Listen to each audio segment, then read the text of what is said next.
Our lives are laid out on a road of bumps, turns, struggles, and more. How do we respond? How do we endure adversity for learning and growth? I'm Aubrey Johnson, and we'll explore these questions and more on the Road to Rediscovery.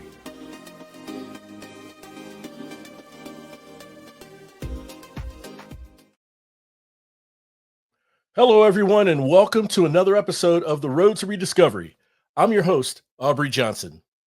The Road to Rediscovery is about reflecting on life lessons to learn and grow from them, and of course, pay it forward and uplift others who are struggling through dark times. If you wish to connect with the Road to Rediscovery beyond the weekly episodes, I want to personally invite you to follow our Road to Rediscovery Facebook page. We are a collective positive vibe of 800 followers strong and growing, and we are chock full of thought-provoking, inspirational quotes, posts of positivity, solo guests, and video shorts, and a lot more, a lot more.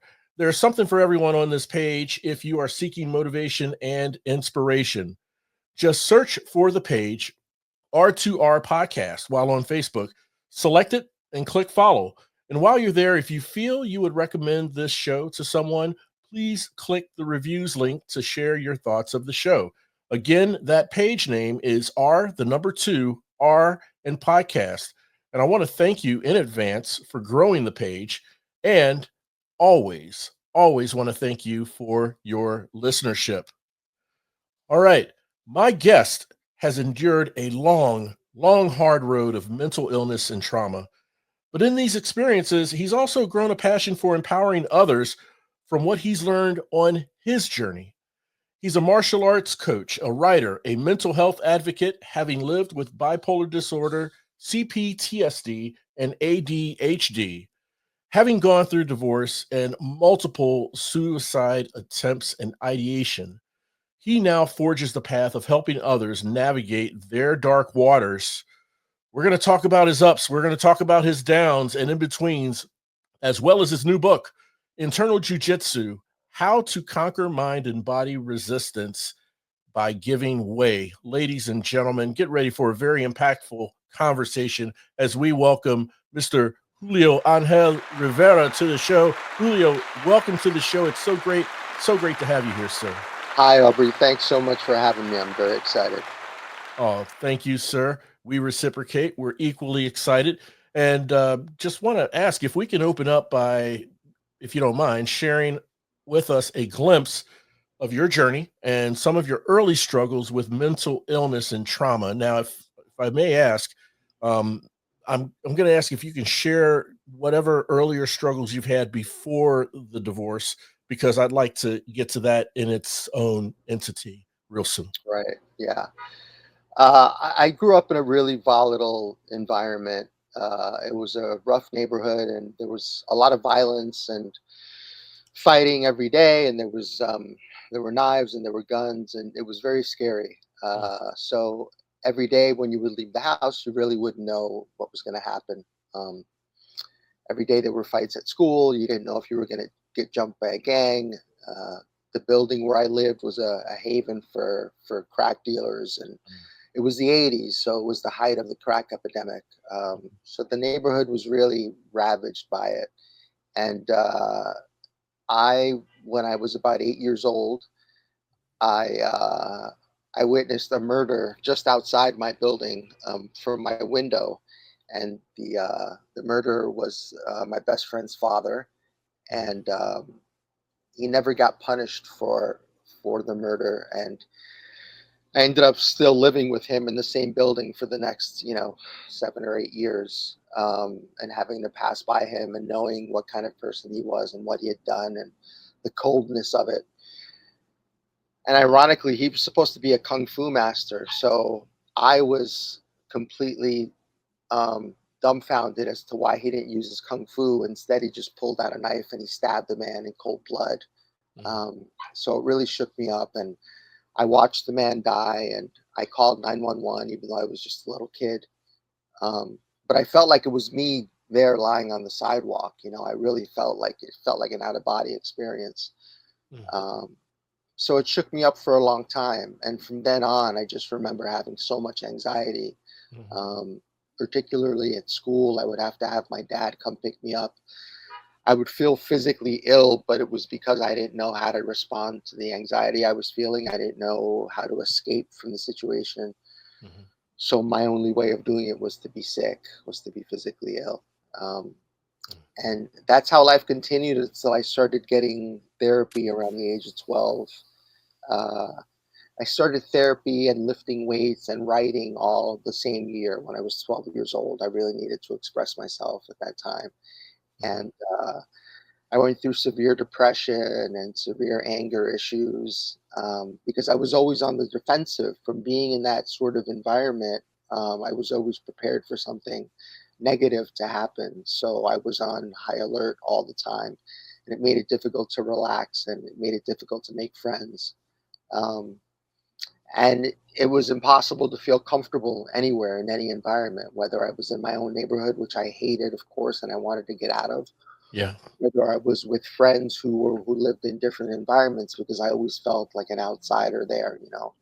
Mhm. So I didn't really know where I fit in, um, but I know I wanted to escape. So it took me getting robbed at gunpoint just around the corner from where I lived when I was 13, um, and several other incidents that leading up to a shootout when I was 16, just outside our building, Mhm. where we all had to jump behind the car, the entire family. And at that point, my dad agreed that he would move us out of the neighborhood, you know, Mhm. after we've been begging for years. Mhm. So we finally got out of that environment, but that didn't mean that it was out of me, you know. I was still feeling that kind of tension no matter where I was. Even though I was safe now, it didn't feel that way on the inside. So I had started lifting weights at 12 and I developed into a bodybuilder and I started competing as a teenager. So I was developing this outside facade that would protect me from people and would keep people from bothering me because I looked like I was tough, and that's really what I wanted back then, even though I Right. was great on the inside. Um, Mhm. and then when I finally retired from bodybuilding, that's when I started doing martial arts and I threw myself into that. And again, I wanted to become this impenetrable kind of fortress Mhm. that couldn't be messed with because I was so afraid all the time. Mhm. So I trained my butt off in martial arts and I got good and I earned a few black belts and I still found that I had this internal fear that I didn't quite conquer yet. So it took some really deep therapy and getting in touch with who I was and meditation and medication eventually uh, Sure. to to finally get stable and try to figure out, you know, what my place is in this world. So Wow, my goodness. I mean, what visibility you've had to some very traumatic experiences. I mean, especially as a child where, it's a scene that no child should ever be put in a position to see a human being dying right in front of them. Now, just for my clarity, you mentioned it was your best friend's father that committed the murder. yeah, that's right. Okay, I got you. Man, I mean, yeah, what a traumatic experience, what an ordeal. Um, my goodness, and gunpoint, being held at gunpoint at 13 is again something that no young person, no person, no human period should ever have to experience. And how do you process all that, even though you're physically moved out of that neighborhood? That's hard to do. And one thing you mentioned that I thought was at least a safe haven for you for that time was lifting weights and writing. These are creative outlets, that you can have to help establish some form of stability, some form of comfort, in doing something that is creative, that is productive, that encourages and helps your body, encourages and helps your mind with writing. But it seemed to be, while these are outlets, you still had the trauma and the mental illness plaguing you inside, which I guess, goes beyond the creative outlets where you addressed with therapy and meditation and medicine, right? Yeah, for a long time, the bodybuilding in particular, it really um, it helped take my mind off the depression a lot of the time, because it Yeah, gave me discipline and focus, and it put me in my body, and yeah, took me out of that thinking loop that I was in so much of the time. Um, hmm, Gave me a purpose. It allowed me to transform myself into something else, so it made me feel powerful in that sense. Um, Something that I didn't feel in my own neighborhood. I felt rather helpless. So bodybuilding really saved me, just like writing about all the sadness kept me from expressing it in other ways and possibly negative ways. right. Yeah, and writing about the sadness, that's a form of processing too. Is that correct? Yeah, absolutely. I Yeah. mean, writing the first draft of my first book, I wrote by hand, and I wrote it in a handwriting that I can't read, so that I couldn't go back and read it. I just wanted it to be pure emotion, so that I could Yeah. start to process what I had been through without overthinking it. Yeah. Yeah. No, I got it. Yeah, for sure. Um, wow. Um, Again, very mind blowing. Yeah, very, very mind blowing. And obviously, you know, getting several black belts and, having therapy and meditation and martial arts has its own virtues, in which you've mentioned, that you've learned how to get within yourself, within your body, within your mind, at one with yourself and with your mind, to kind of temporarily squash that noise, I guess, Hmm. so to Yeah, speak. yeah. Yeah, so that you can focus on martial arts or focus on being present and those sorts of things. Principles and virtues that are still quite valid and very much used to this day. um, Julio, I wanted to talk with you then about, as you started to enter adulthood, right? As you said, you at some point retired from bodybuilding, and you took on martial arts and got some black belts and so forth, and then going into adulthood. um, these things, I guess, they don't go away easily, right? So there, I mean, you're still processing, probably still going to therapy and so forth. And you become a husband, you become a father, right? And uh what was that experience like for you, in early adulthood? I was First of all, I was deathly afraid of becoming a dad. Like, I had decided that I didn't want to be a father, and my ex-wife, we were on the same page originally. Hmm. Um, and then she changed her mind and she convinced me, and it's the greatest decision I've ever made, of course. But Hmm. uh, I was afraid of being a dad because I didn't want to pass on mental illness to my child, number Yeah. one. Yeah. Um, and number two, I didn't want my kid to see the kind of stuff that I saw and go through that kind of stuff and Yeah. have to um, deal with the heavy weight of that as a young kid. Um, I I guess I had a hard time seeing my child having a different childhood from me. Uh, Hmm. so it was a hard decision to go ahead with it. Hmm. Of course, I'm glad I did. Uh, Yeah. but yeah, I mean, um, it's not, it's, I wasn't the only person in that neighborhood that suffered. That's one of the things that I think about a lot when I talk about my Right. own situation. I mean, there were families next door that had loved ones killed. You Yeah. know, it's just when a lot of Mexican families were coming into the neighborhood, and they were the victims of so much crime at the hands of the people that were already there. Mhm. It was really rough to see.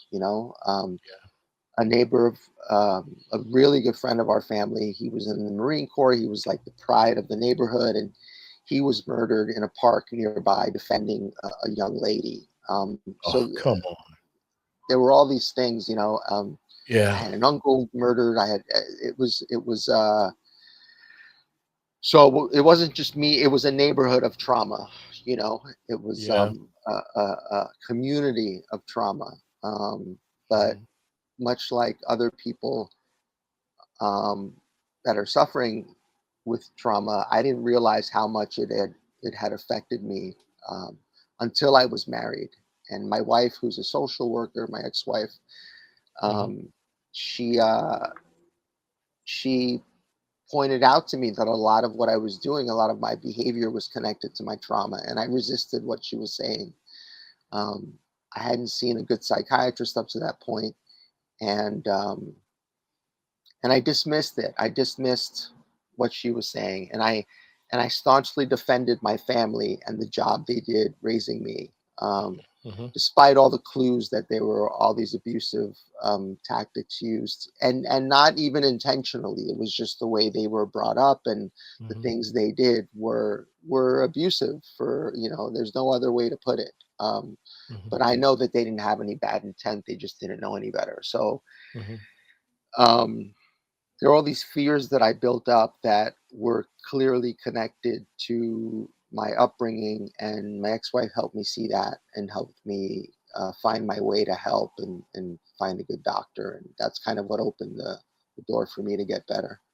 I see. So, leading up to that point, Julio, I mean, was there, was what she was describing, I guess, some sort of subconscious repressing of what you've been going through? I don't know, not downplaying your trauma, but repressing it to try to function for today.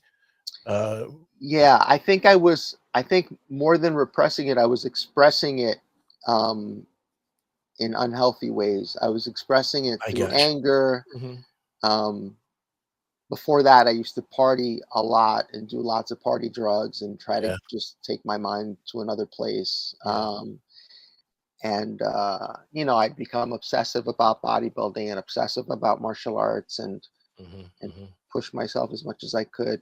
Um, and I would find these sort of distractions from my own mind.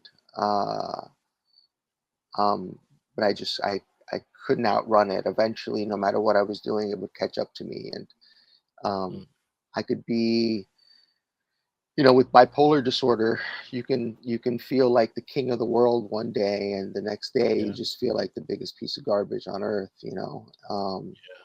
And it's tough to think of the other state of mind when you're in one place. So you forget that everything is temporary, and you forget that eventually you'll get better. Uh, right. and to my ex-wife's credit, she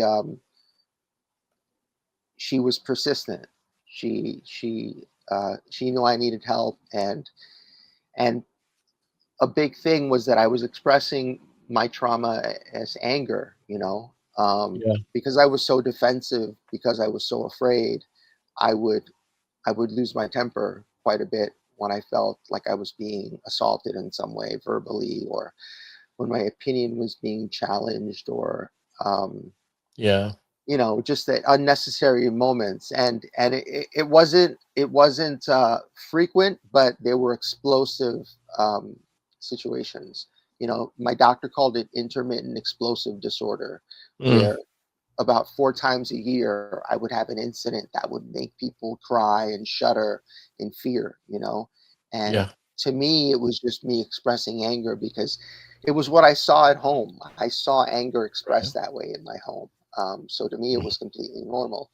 But to the person I was expressing it to, who hadn't seen anger like that, it was completely shocking and scary. Sure. And I can see that today, and I have empathy for them now. Yeah. No, I completely understand, and your ex-wife helped you see it, which is absolutely tremendous because it starts with us, right? I mean, everyone around us can say or see that it's quite obvious. You have a problem, you need to see someone, get professional help. But if we don't see it for ourselves, then Yeah. no foundation for progress is ever made. right. Yeah, yeah. Yeah, yeah. So, my background is talent development, and one of the things that in one of the classes I teach, that is a mantra that we always say is, if you don't talk it out, whether you know it or not, you will act it out. Mm, So that is what kind of popped into my head as you were talking about, the clubbing, the partying, the drugs, or just, just getting in, burying yourself in the weights, and the weightlifting and so forth, as a distraction, or it's a behavioral type of coping mechanism to act it out, since it's not being talked out. But that I appreciate you sharing and being quite candid with sharing that experience for sure, Julio. I wanted to ask you. There's a couple questions I wanted to ask you. Okay, and this is coming up to the divorce and the suicide attempts, and um, I want to see if we can. And I know we can't do this in one conversation, but just maybe kind of take a slight dive into the mindset of someone who may have suicidal ideation. Um, I am a loved one who, or lost a loved one from suicide years ago. And so I've always wondered about this. And maybe you can share some insight from your journey. And first thing I wanted to ask you is, when it came to your divorce and and the ideation that you started to have, first off, did that happen before you got married, or did it happen after the series of suicide ideation? Did that happen or start to happen after, or once you learned of, your wife wanting a divorce? No, it happened pretty early on. I remember Okay. telling my first visit to a psychiatrist when I was 12. I remember telling him, Hmm. I'm afraid I'm going to hurt someone or hurt myself. Okay. So I was already kind of feeling that Okay. sense that I should punish myself or I should end my own life. And then in Hmm. my mid 20s, I went through another. That was the first time I attempted, and um, it didn't happen again until my 40s. So I see. I see.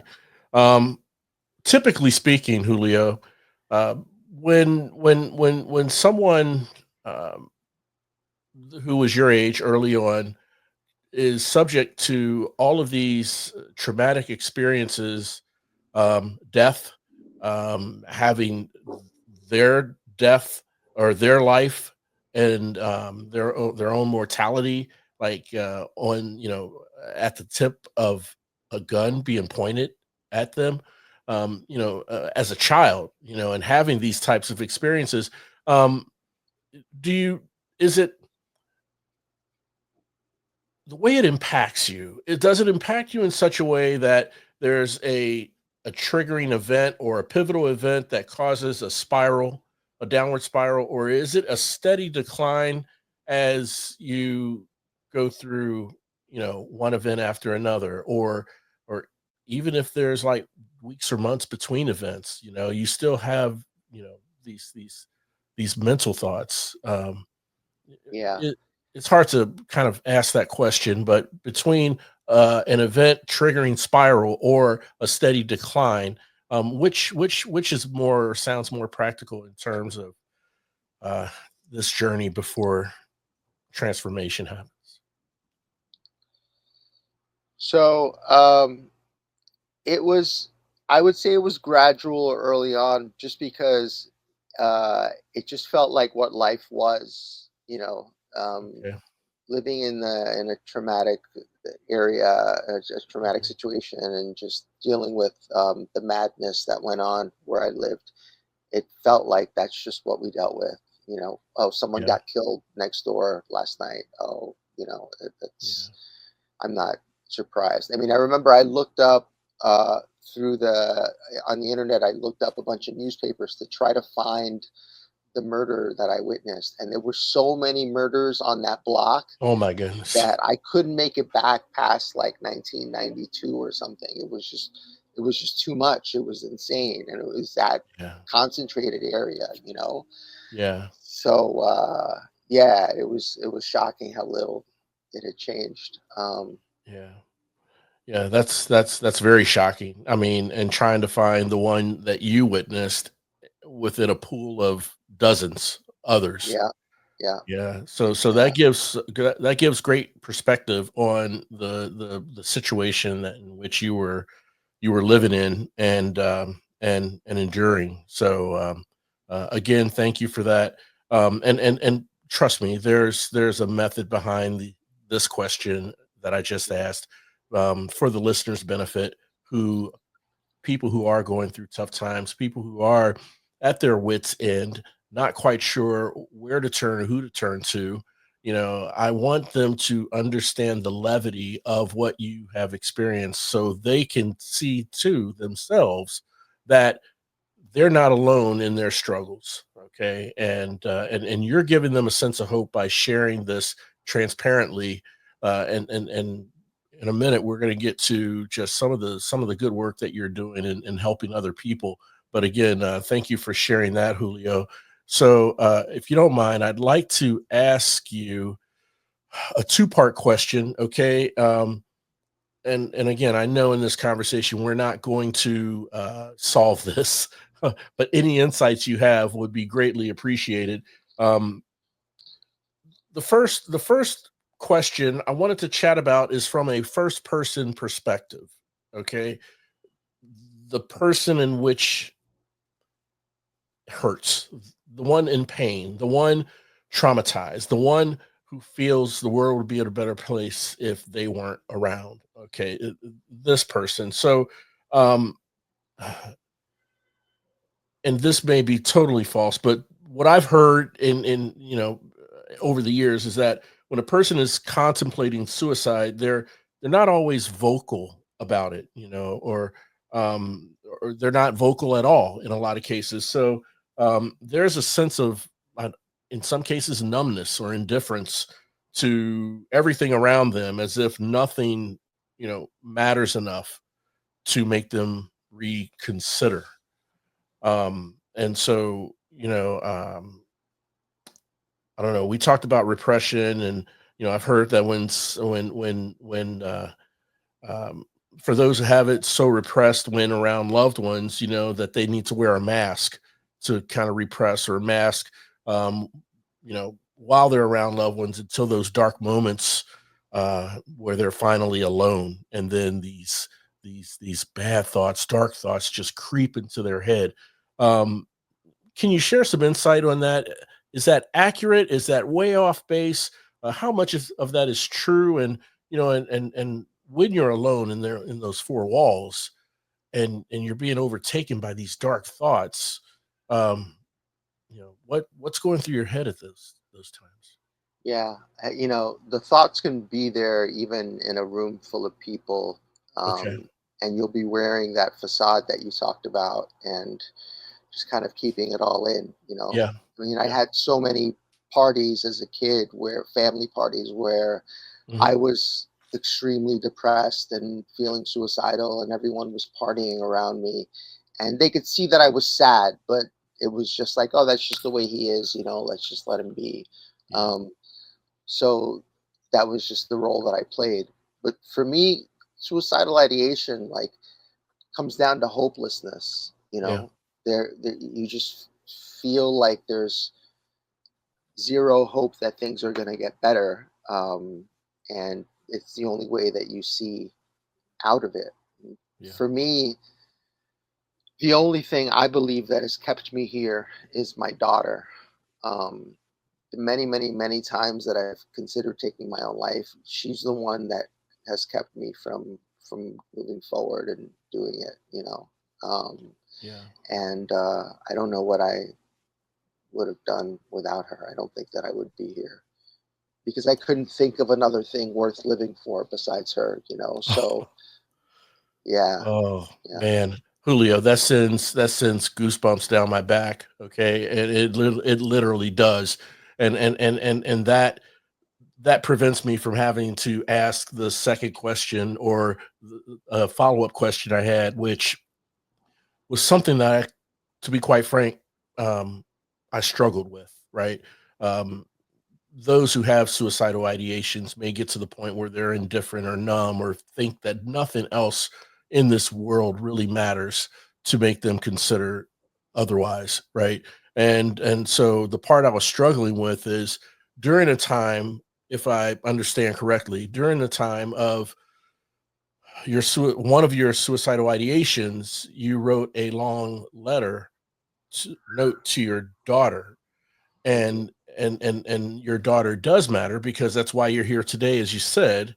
Okay, but you were having that ideation at the time you were writing the letter, and I think the way you so eloquently articulated of how she is your reason to live, she's the one who got you out of this, in knowing as a parent that I have to be there and live for my daughter, that I to me, that just makes the question moot, right? I mean, it's like, okay, yes, I had the ideation as if nothing mattered, but guess what? Something does matter. It's my daughter. That's why I'm here today. So, Yeah. yeah, I'm glad you brought that in.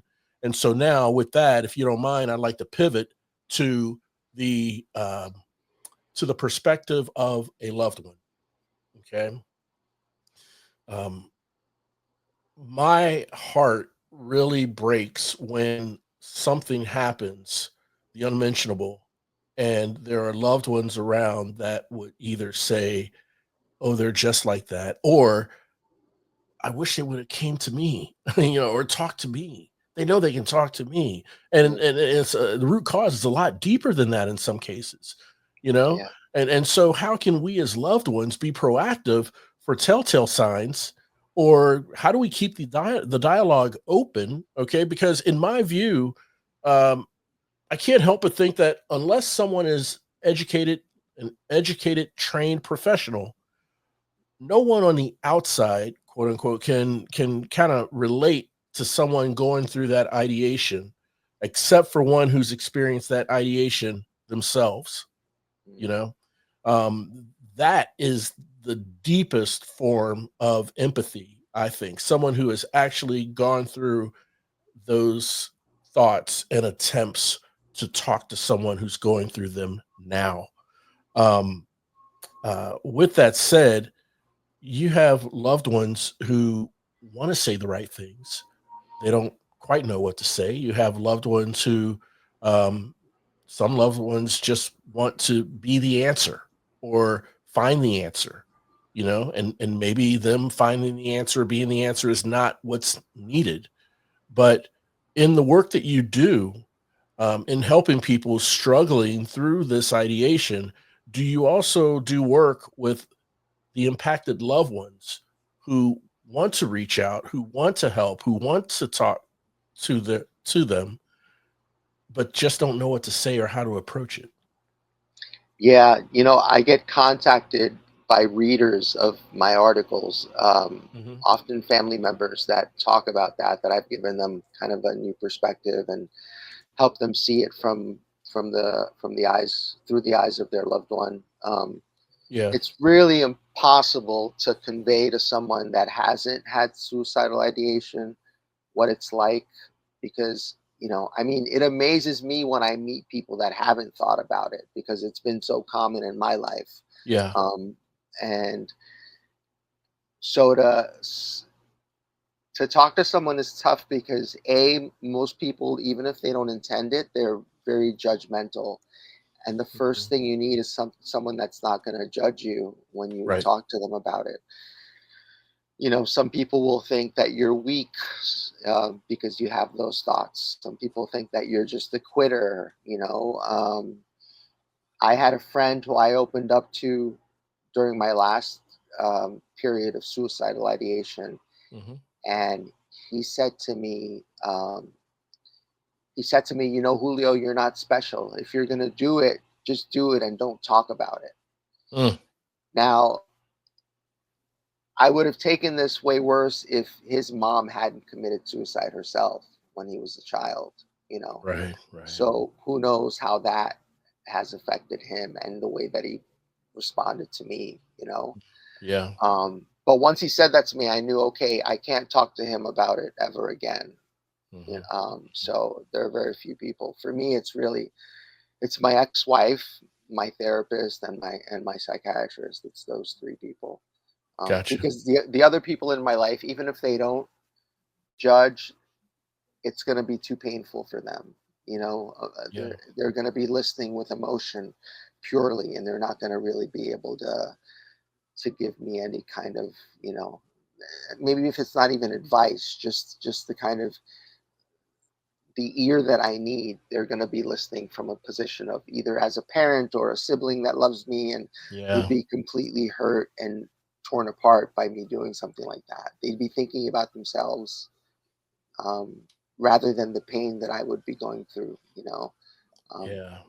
and I Yeah. had a friend that went through with it a couple of years ago, and I often think about his very last moment, you know, and he had a couple of kids that he loved more than anything in the world, Hmm. and so I know that for him to be in that kind of pain, it must have been completely unbearable because he would never have wanted to leave his kids, you know. So yeah, Yeah. it's impossible to convey that to somebody. So Julio, I mean, is would this be something considered to be a disease, something chronic like this? Like you said, your friend loved his kids more than anything in the world, and what was plaguing him was just so powerful to where he proceeded to go through with it. And it doesn't mean he loved his kids any less or they were any less meaningful. No, they were absolutely, the shining light in his life, I'm sure. Mhm. But what had a hold on him was just so unforgiving and dark and oppressive. Uh, I mean, I don't know. To me, that has a sign of a disease. What are your thoughts on that? Yeah, I mean, there's so many. If you talk about clinical depression, it's certainly a disease, Yeah.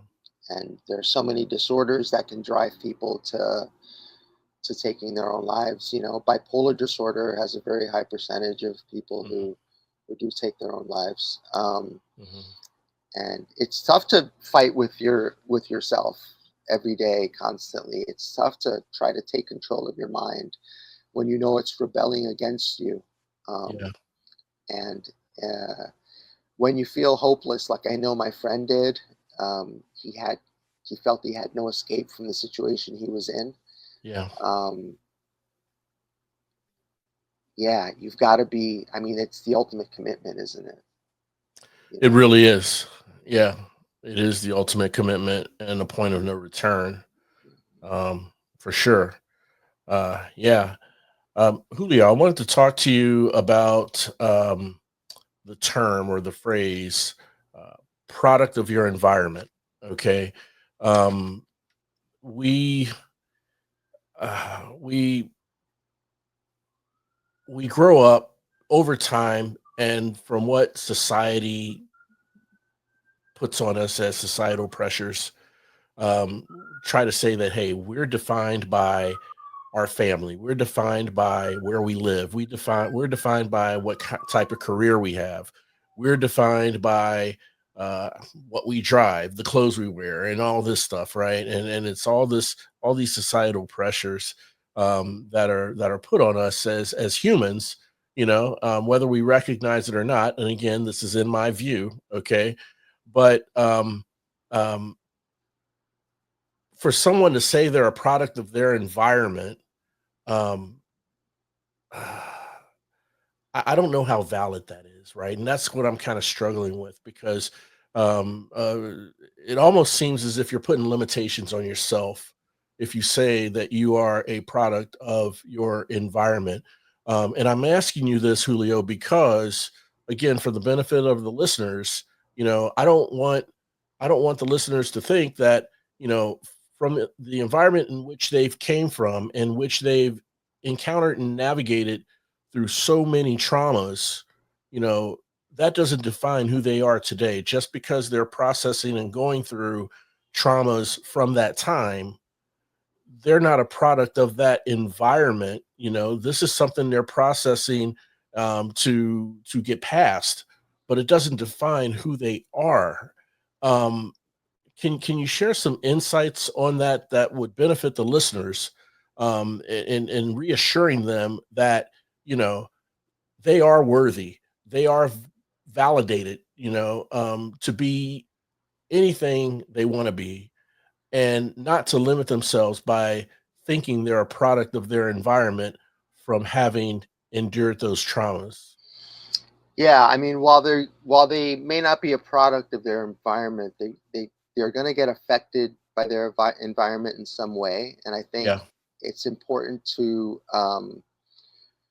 rather than feel like a victim, to say that I want to examine what it was that affected me, so that I understand why I react and respond the way that I do to things, and so that I can make better decisions, and so that I know when I'm being triggered and I'm reacting as I would be back then. Um, so I can tell myself that I'm safe and I don't have to be defensive. I mean, there's so many reasons to look back at what you've gone through and to work through your trauma, other than just the point fingers. We're all able to overcome where we came from. It's just a matter of what we do with the information that we have. Are we going to be bitter about it, or are we going to make a change? Yes, 100%. That's in line. That's in line with what I had another guest tell me a while ago, who said, the past does not have to define us, but if we have the courage to revisit and reflect and process, it can refine us. Mm, Y- You know, that's right. yeah. So, again, very, very impactful. Um, Man, Julio, I appreciate you sharing those insights of, being affected by the traumas from that environment, but also, just reemphasizing the importance of having that bravery to, to go back and to look at it, to unopen, to crack it open, and to refuse to be a victim. Don't play the victim card. Don't view yourself as a victim. You just willfully say, I want to examine what happened to me and why it made me or affected me this way. That's huge. It shows that in and of itself, before you even process and go through and be on the other side for reform, that Mhm. in and of itself is maturity and the foundation for maturity to go to move in the right direction. So, very insightful advice, insightful words from you, Julio, for the listeners' benefit, and how to approach something like traumatic experiences of our childhood. So, Julio, this has been an absolute wonderful, wonderful conversation. We barely scratched the surface, I know, but I would love it if you can share with us, how can the listeners connect with you more? How can they learn more about your great work, pick up copies of your books, and just pick up more, anecdotal insights from your books? How can they connect and learn more about you? Sure. Well, my latest book is Internal Jiu Jitsu, Conquering Mind and Body Resistance by Giving Way. And it's available at Amazon, barnesandnobles.com, books.org, or you can order from your local bookstore. My first book, Broke Down Sensei, is also on Amazon, and it talks about my journey with bipolar disorder and trauma. You can find me at my website, internaljujitsu.com, or on Instagram at Internal Jiu-Jitsu, and the same on Facebook, Internal Jiu-Jitsu. Wonderful. Fantastic.